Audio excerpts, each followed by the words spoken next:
గత ఎన్నికల్లో ఓటమి కంటే పార్టీ నేతల వైఖరి జగన్ను బాధపెడుతోంది.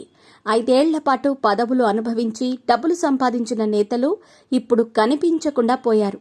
పార్టీ బాధ్యతలు అప్పగిస్తే విముఖత చూపుతున్నారు. పార్టీ బాధ్యతలు తీసుకునేందుకు ముందుకు రావటం లేదు. దీంతో గతంలో జగన్ వద్దనుకున్న నేతలు ఇప్పుడు గత్యంతరంగా మారుతున్నారు. చివరకు యాంకర్ శ్యామలకు కూడా అధికార ప్రతినిధి పదవి ఇచ్చారంటే పరిస్థితి ఎంతవరకు దిగజారిందో అర్థం చేసుకోవచ్చు. పార్టీ అధికార ప్రతినిధులుగా మాజీ మంత్రి ఆర్కే రోజా, భూమన కరుణాకర్ రెడ్డి, యాంకర్ శ్యామల తదితరులను నియమించారు. వైసీపీ సంస్థాగత పదవులను భర్తీ చేసేందుకు జగన్ ప్రయత్నాలు చేస్తున్నారు. కానీ వైసీపీ నేతలు తీసుకునేందుకు ముందుకు రావటం లేదు. పార్టీ అధికారంలో ఉన్నప్పుడు అనేక మంది అధికారం అనుభవించారు, విపరీతంగా సంపాదించుకున్నారు. పార్టీ కష్టకాలంలో మాత్రం వారి సేవలు ఉపయోగపడటం లేదు. వాస్తవానికి భూమన కరుణాకర్ రెడ్డి రాజకీయాల నుంచి తప్పుకోవాలని భావిస్తున్నారు. అందుకే తన కుమారుణ్ణి తెరపైకి తెచ్చారు. ఆయన బాటలోనే చాలా మంది వైసీపీ నేతలు క్రియాశీలక రాజకీయాల నుంచి తప్పుకోవాలని చూశారు. జగన్ సైతం చాలా సందర్భాల్లో సీనియర్ నాయకులను పెద్దగా పరిగణలోకి తీసుకోలేదు. వారి వయస్సు అయిపోయిందంటూ వ్యాఖ్యానించిన సందర్భాలు కూడా ఉన్నాయి. అయితే ఇప్పుడు అటువంటి నేతల అవసరమే జగన్కు ఏర్పడటం విశేషం. అప్పట్లో పనికిరాని వారే ఇప్పుడు అక్కరకు వచ్చారు. జగన్ బతిమాలి మరీ పదవులు ఇస్తున్నారు.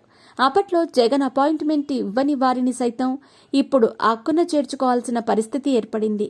జగన్ సమీప బంధువు బాలినేని శ్రీనివాసరెడ్డికి ప్రకాశం జిల్లా బాధ్యతలు తీసుకోవాలని జగన్ సూచించారు.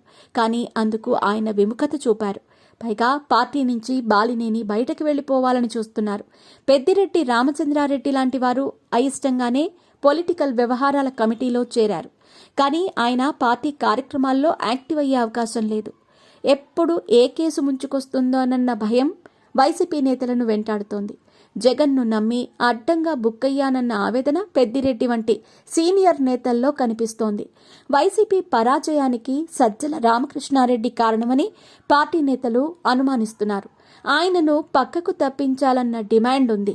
గత 3 నెలలుగా వినిపిస్తోంది. కానీ జగన్ మాత్రం ఇంకా సజ్జల సలహాలు పాటిస్తున్నారు.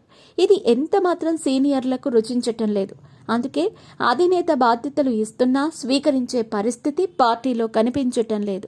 పాత ముఖాలతో పాటు చాలా మంది అర్హత లేని వారికి సైతం పదవులు కట్టబెట్టాల్సిన పరిస్థితి జగన్పై ఏర్పడింది. ఒక్క ఓటమితో ఇంత దయనీయ పరిస్థితా అన్నట్టుంది వైసీపీ తీరు. నేతలు కలిసిరాని టైంలో జగన్ ఏం చేస్తారో చూడాలి మరి.